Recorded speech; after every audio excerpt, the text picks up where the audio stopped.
में सूती वस्त्र उद्योग हो जाएगा, चीनी उद्योग हो जाएगा, पशुपालन में चमड़ा डेयरी उद्योग हो जाएगा, खनिजों में सीमेंट उद्योग, लोहा उद्योग, ये सब हो जाएगा। तृतीय सेक्टर आता है सेवा, सेवा क्षेत्र, बीमा है, बैंक है, रेलवे है, बहुत सारा देश का सेवा क्षेत्र है। सबसे कम लोग जो है वो सेवा क्षेत्र में है। कृषि के अंदर भारत, राजस्थान में तो आज भी 60 से 65% लोग हैं, भारत में 50 से 55% के बीच में माने जाते हैं लोग कृषि कार्य करते हैं।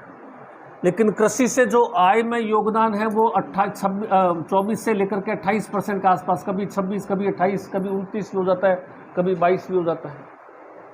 और ये चीज़ ध्यान रखना है कि कृषि की तुलना में पशुपालन से आय ज़्यादा है। लोग अपन सारे किसान करते हैं। अभी मैं डाटा लिखाऊंगा, कृषि से कितना आय होता है, पशुपालन से कितना आय होता है। पशुपालन स्थायी व्यवसाय है, फर्क नहीं पड़ता पशुपालन से।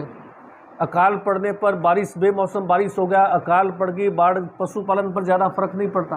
कृषि बहुत जल्दी प्रभावित होती है, लोग कृषि कार्य ज़्यादा करते हैं, लेकिन आय पशुपालन ज़्यादा होती है। उद्योग के बजाय सेवा क्षेत्र में सबसे ज़्यादा 55 से 58% तक के आसपास आए, जबकि लोग सेवा क्षेत्र में 17 से लेकर के 20% के बीच में है। बैंक की नौकरी है, LIC है, रेलवे है, बीमा है, और अपने जितने भी है सेवा प्रोवाइडर, जैसे अब ये जैसे जितने भी IT सेक्टर है, पूरा का पूरा सेवा क्षेत्र। IT सेक्टर बहुत ज़्यादा आय देता है भारत सरकार को। तो आय में सबसे ज़्यादा योगदान किसका है? सेवा क्षेत्र का। लोग सबसे ज़्यादा किस में काम करते हैं? कृषि क्षेत्र में। क्यों? क्योंकि सेवा क्षेत्र में टेक्नोलॉजी चाहिए, स्किल चाहिए। कृषि क्षेत्र में ऐसी कोई ज़्यादा विशेष स्किल की बात नहीं है। तो कृषि में सुधार के लिए मैंने बताया था आपको, ICAR की स्थापना की गई, पूषा, नई दिल्ली के अंदर। भारतीय कृषि अनुसंधान संस्था दिल्ली में है। और इस ICAR का काम है देश में कृषि में सुधार लाना, कृषि में पिछड़ापन दूर करना और कृषि को आधुनिक बनाना। ये सभी प्रयास जो है वो ICAR द्वारा किए जा रहे हैं। और नई नई किस्में जो है वो विकसित की जा रही है फसलों की। इसके अधीन राजस्थान में 2 कृषि प्रयोगशाला है, एक है दुर्गापुरा जयपुर के अंदर और एक है बोरवार बांसवाड़ा के अंदर।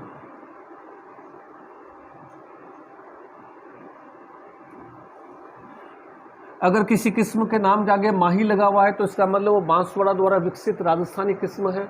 किसी किस्म के साथ में दुर्गा लगा हुआ है, जैसे दुर्गा मणि, जय दुर्गा, तो वो किसकी है? जयपुर की किस्म है। और ये देखना कि बांसवाड़ा जो है, यहाँ राजस्थान का जो है चावल अनुसंधान केंद्र भी स्थापित है और यहाँ राजस्थान का मक्का अनुसंधान केंद्र भी स्थापित है। अगर वो पूछे कि राजस्थान में मक्का अनुसंधान केंद्र कहाँ है? बांसवाड़ा के अंदर।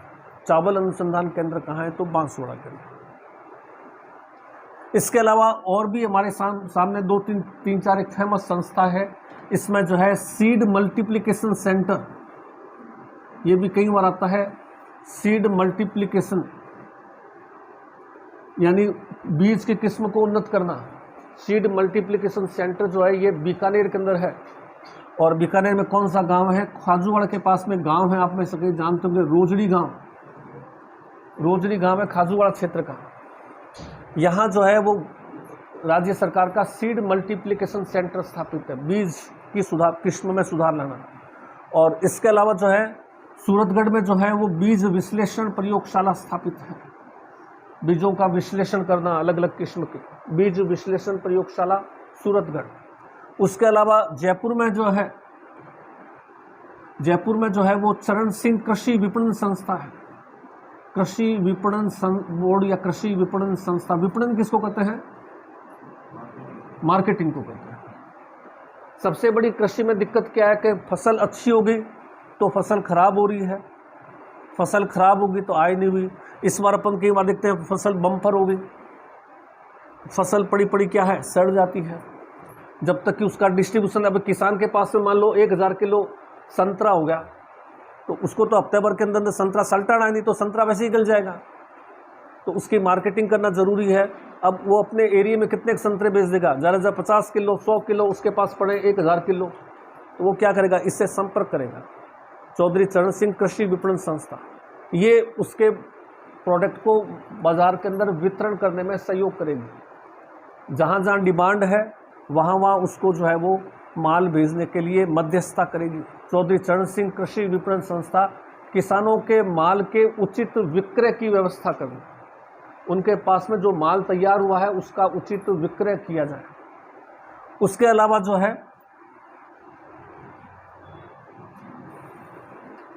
राजस्थान भंडारण निगम है।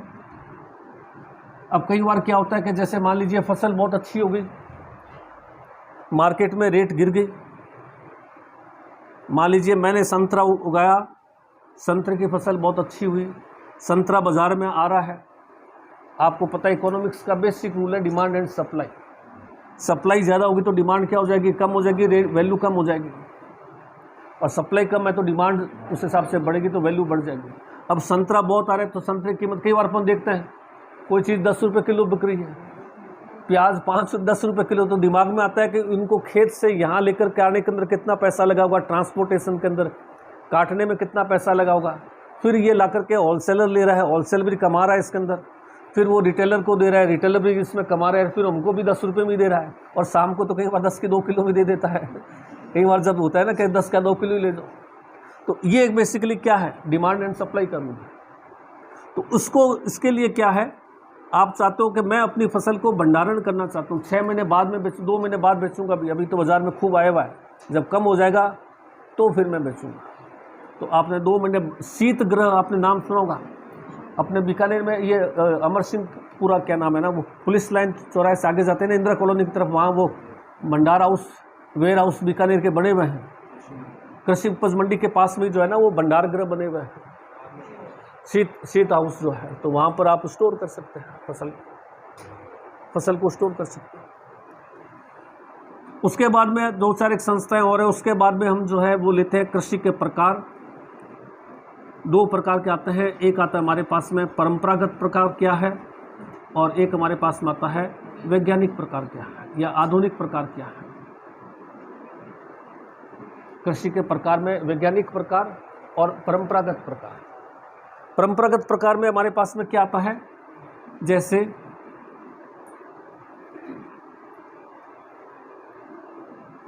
जूमिंग खेती है, मिश्रित खेती है, सूखी खेती है, जल कृषि है, सहकारी कृषि है, फसल चक्र है। ये सब हमारे पास में किस में आते हैं, परंपरागत प्रकार में आते हैं, जो ट्रेडिशनल है, जो हम सदियों से करते आ रहे हैं। जैसे झूमिंग खेती, जहां वन ज्यादा होगा और कृषि भूमि कम होगी तो क्या होगा, वनों को जला करके कृषि करेंगे। जहां वन ज्यादा है, कृषि भूमि कम है, तो वनों को जला के कृषि करेंगे। तो वनों को जला के की जाने वाली कृषि क्या कहलाती है, झूमिंग कृषि कहलाती है, जो कि आसाम, मेघालय, मणिपुर में, साउथ इंडिया के अंदर जहाँ वन ज़्यादा है। इसके अलग अलग नाम हैं, झूमिंग कृषि के अलग अलग नाम हैं। टांगिया, अरुणाचल प्रदेश से लेकर के और म्यांमार तक इसको टांगिया कृषि कहते हैं। किसको, झूमिंग कृषि को। दक्षिण भारत में तमिलनाडु, कर्नाटक के आसपास भी वन बहुत है, केरला में वन बहुत है, तो वहाँ इसको क्या कहते हैं, चेना कहते हैं। दक्षिण भारत में इसको चेना कहते हैं। यूपी, राजस्थान के अंदर वन हालांकि बहुत कम है, लेकिन फिर भी थोड़ी बहुत जो वनों को जला के खेती होती है उसको अपन क्या कहते हैं, वालरा कहते हैं। तो अपने को ये नाम ध्यान रखना है कि राजस्थान में इस कृषि को क्या कहा जाता है, वालरा कृषि। विशेषकर पहाड़ी इलाकों के अंदर, उदयपुर में, चित्तौड़ के अंदर, भीलवाड़ा के अंदर जो भील आदिवासी है, भील की क्या विशेषता है कि भील आदिवासी वन कृषि करना जानते थे, बाकी आदिवासियों को कृषि नहीं आती थी। इसलिए भीलों को जो है जमींदार खेत में बंधुआ मजदूर बना लेता था, क्योंकि खेती कर सकता था। जमींदार को खेत करने के लिए आदमी चाहिए, खेती करने के लिए, जिस परंपरा को क्या कहा जाता था, सागड़ी प्रथा। भील आया, उसको बंधुआ मजदूर, क्योंकि और कोई आदिवासी जानते नहीं थे, और आदिवासियों के पास में क्या था, केवल वनों से रोजगार था, तो भीलों को बंधुआ मजदूर बना लिया जाता था, सागड़ी प्रथा कहलाती थी। तो ये वालरा इसका राजस्थान में नाम है, जो उदयपुर, चित्तौड़ के अंदर भील आदिवासी करते हैं। भील भी वालरा को 2 तरीके से करते हैं, आगे हम देखें। भील आदिवासी अगर पहाड़ों के अंदर, जैसे अरावली के पहाड़ियों में रहते हैं आदिवासी, ज़्यादातर कहाँ मिलेंगे आपको? पहाड़ी इलाकों में। पूरे राजस्थान में सबसे कम आदिवासी किस जिले में है? बीकानेर के अंदर। यहाँ कोई पहाड़ नहीं है। और सबसे ज़्यादा आदिवासी किस जिले में है? उदयपुर के अंदर। अरावली के सारी पहाड़ियाँ हैं। तो इसके दो प्रकार होते हैं। एक वालर के दो प्रकार होते हैं। पहला प्रकार है चिमाता। चिमाता किसको कहते हैं? पहाड़ी क्षेत्र में भील आदिवासी वनों को जलाकर खेती करें। उदयपुर में, चित्तौड़ में भील आदिवासी वनों को, पहाड़ों पर वनों को जला के खेती करें। और दजिया, दजिया का मतलब है मैदान। द से द ध्यान रखिए। दजिया का मतलब क्या है? मैदान। जहाँ पर अगर भील नीचे प्लेन पर आकर के, मैदान में आकर के और वनों को जलाकर खेती करता है तो उसको दजिया कहा जाता है। ये हमारे सामने किसके बारे में आ गया? झूमिंग कृषि। झूमिंग कृषि किसको कहेंगे? वनों को जलाकर कर जाने। अलग अलग प्रकार, अलग अलग नाम है इसके। मिश्रित खेती, खेती तो कर ही रहे हैं और खेती के साथ में गाय भैंसे भी पाल ली।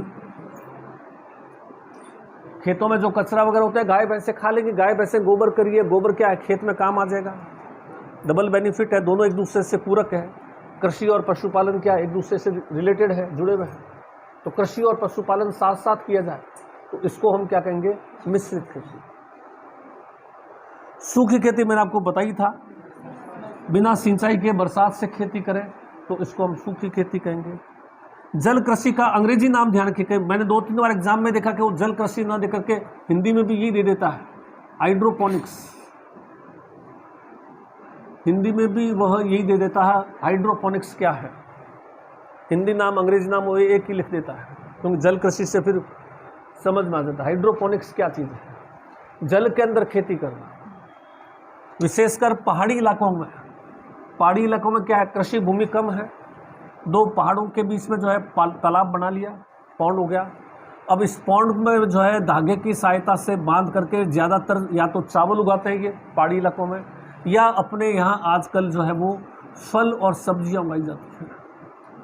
ज़्यादातर फल और सब्जियाँ जो है वो जल में ही उगाते हैं। बीकानेर की सारी सब्जी कहाँ उगती है? वो वल्लभ गार्डन के पास में, जहाँ पर आए दिन जो है सीवरेज पानी, जहाँ पर भी पानी भर गया था एक जगह, तो लोगों के घरों में पानी, सीवरेज का पानी जितने भी हम खा रहे हैं वो सब जो है बहुत बढ़िया खा रहे हैं। इसलिए बीकानेर का जो सारा कचरा है वो वहाँ जाकर इकट्ठा होता है और वहीं पर ये सब्जियाँ होती हैं, वहीं पानी की सब्जियाँ होती हैं। हाइड्रोपोनिक्स, जल कृषि। सहकारी कृषि, सहकारी कृषि किसको कहेंगे? सरकार प्लस किसान दोनों मिलजुल के कृषि करें। 50-100 किसानों का खेत लेकर के सरकार ने एक बड़ा जो है वो फार्म हाउस बना दिया, कई हेक्टर्स के अंदर, कई हजारों हेक्टर का। और मान लीजिए 100 किसानों का या 200 किसानों का ये फार्म हाउस लिया। अब 200 किसानों की सहायता से सरकार इस बड़े फार्म हाउस में जो है वो खेती करवाएगी। खेती के लिए जो चीज़ चाहिएगी, बीज चाहिए, खाद चाहिए, कृषि उपकरण चाहिए, किसान को अपने घर से कुछ नहीं लाना है। बीज, खाद, कृषि उपकरण, संसाधन सभी सरकार देगी। और आपको यहाँ खेती करना है सरकार के वैज्ञानिकों के निर्देश अनुसार। और खेती करने के बाद में जो फसल होती है उस फसल को प्राय तो सरकार खुद ही खरीद लेगी, ताकि आपको फसल बेचने का भी दिक्कत नहीं हो। सबसे बड़ी समस्या बेचने की भी आती है, सरकार खुद खरीद लेगी। और जो उचित पैसा है जिसके खेत के अनुसार, वो पैसा जो है सरकार, जो आय हुआ है खरीद करके, जो आय हुई है वो सरकार बांट देगी। सरकार और किसान इस मिलकर कृषि कार्य करें तो इससे क्या होगा? एक तो आधुनिक तकनीकी का प्रयोग होगा। नहीं, खेत प्राय छोटे छोटे, तो एक खेत, दूसरा खेत, तीसरा खेत। होता क्या है, एक खेत के अंदर कृषि फसल यहाँ तक बोई जाती है, सारा एरिया ये खाली रहता है, यहाँ तक फसल बो दी, ये एरिया खाली रहता है। अब ये सारा हटा दिया तो क्या होगा? ये एरिया पूरा का पूरा कृषि का बेल्ट बनेगा। बड़े स्तर पर खेती की जाएगी, वैज्ञानिकों का साथ में सहयोग होगा, जो नए नए अनुसंधान है उसका फ़ायदा मिलेगा। सूरतगढ़ में एशिया का सबसे बड़ा सरकारी कृषि फॉर्म है, जो 1956 में स्थापित हुआ था। सूरतगढ़ कृषि फॉर्म बहुत फेमस है, कई बार आता है एग्जाम्स के लिए। 1956 जैतसर कृषि फॉर्म, सूरतगढ़ के पास ही सरकारी कृषि फॉर्म है, सहकारी कृषि फॉर्म जैतसर सूरतगढ़ के पास ही है। तो उस तरह से हम जो है सूरतगढ़ और जैतसर कृषि फॉर्म सहकारी कृषि करते हैं, सहकारी कृषि की जाति से। फसल चक्र क्या चीज होता है? फसल चक्र आप में से कोई साइंस का है तो बताइए भाई, साइंस के जो है उनमें से बताइए।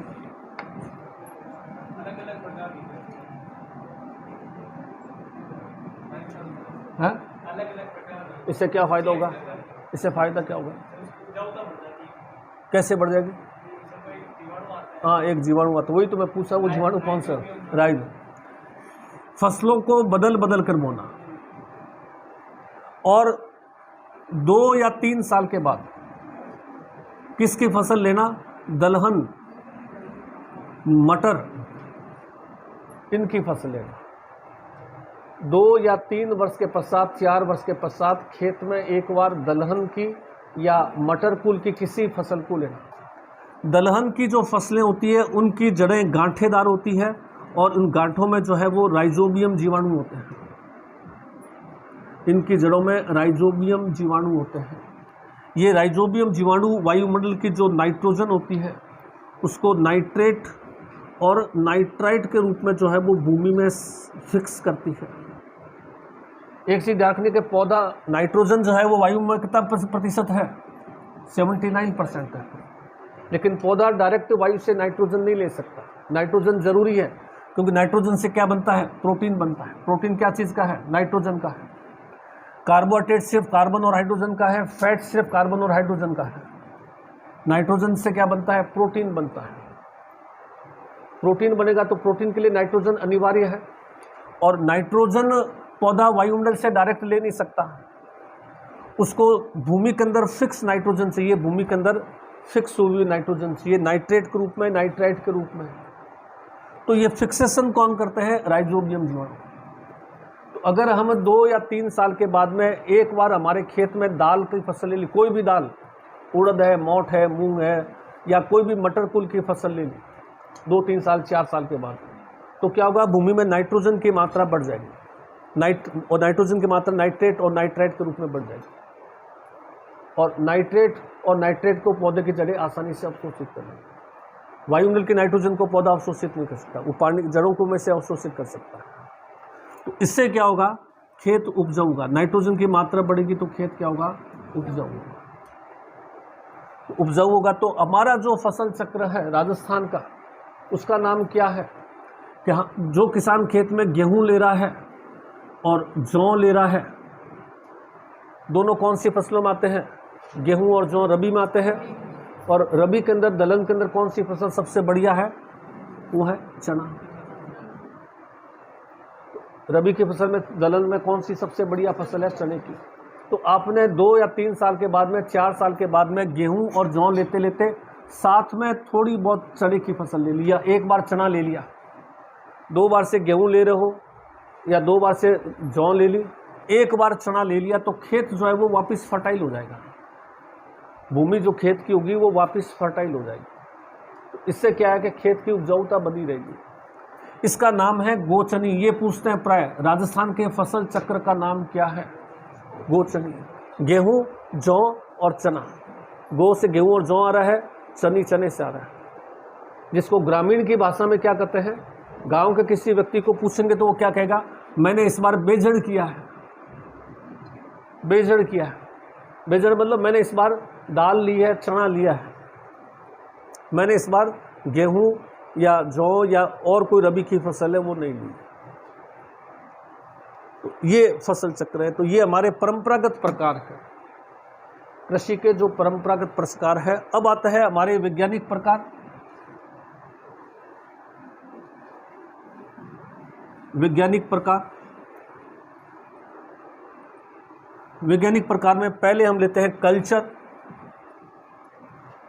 जो आजकल नई तकनीकी है, लैब में टिश्यू कल्चर होता है, उसके द्वारा भी हम डेवलप कर लेते हैं।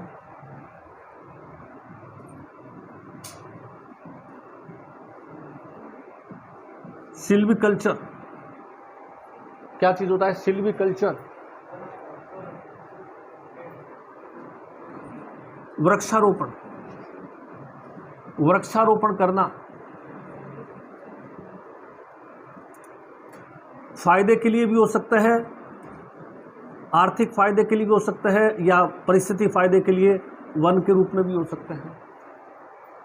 अगर हम फल वाले पौधे लगा रहे हैं तो क्या होगा, वो आर्थिक फायदे के लिए हो जाएंगे। अपने यहाँ तो ऐसा नहीं है, बाकी यूपी में, बिहार में, बंगाल में आप जाओगे तो वहाँ पर आम के वृक्ष कई दूरी तक लगे हुए मिलेंगे। अपने यहाँ तरबूज, खरबूजा, ये एक तरह से हो जाता है। तो वृक्षारोपण द्वारा वनों का विस्तार करना, सिल्वीकल्चर, पेड़ लगाना, वनों का विस्तार करना, चाहे आर्थिक रूप से भी कर सकते हैं या वन के रूप में, पर्यावरण के रूप में कर सकते हैं। सेरीकल्चर,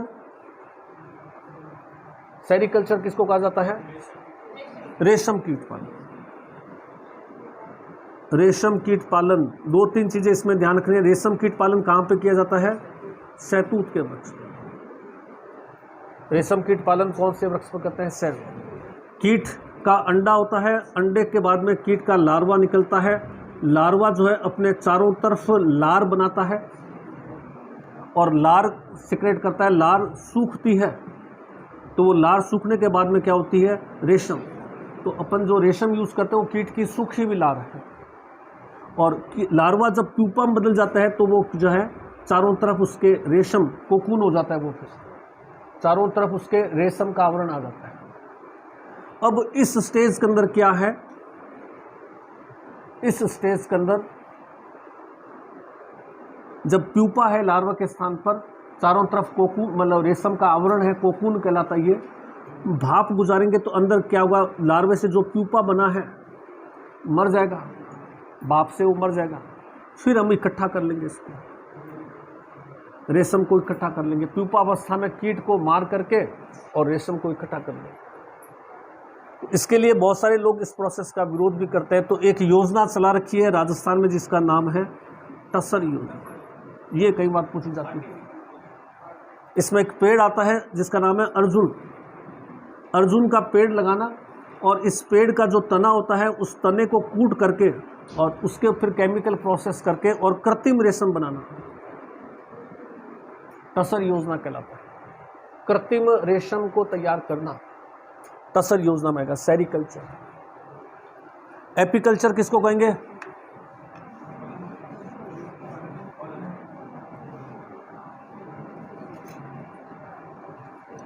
मधुमक्खी पालन करना। मधुमक्खी का पालन करना, शहद को प्राप्त करना। जैसे सेरीकल्चर के लिए उदयपुर फेमस है, वैसे एपीकल्चर के लिए अलवर फेमस है। एपीकल्चर के लिए अलवर फेमस है। मधुमक्खी जो है बगीचे में घूमती रहती है दिन भर।